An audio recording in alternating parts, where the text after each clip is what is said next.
Parts of New South Wales are bracing for the likelihood of more flooding as 100 to 200 millimetres of rain is expected to fall over the next 3 days.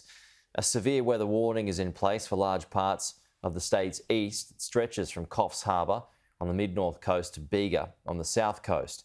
Heavy rainfall and storms are expected to trigger renewed flood risks along the Hawkesbury-Nepean Valley, where flood warnings are already in place. Sydney has recorded 13 days of consecutive rainfall over 13 millimetres, breaking the previous record of 8 days.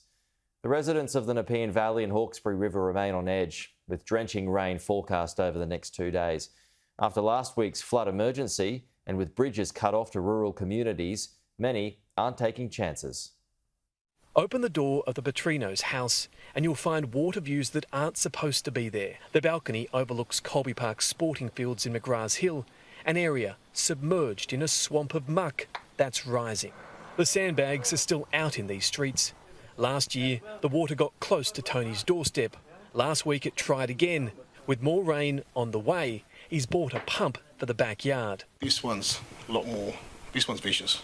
Nearby in Windsor, Emma Winley is lifting everything up. It's March all over again, except that we're better prepared. She, like so many others, is still in the process of recovering from last year's crippling disaster.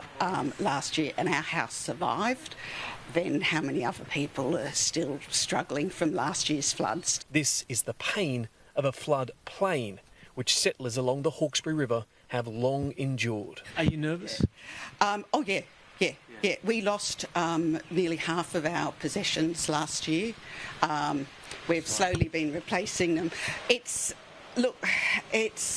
But we've still got a house.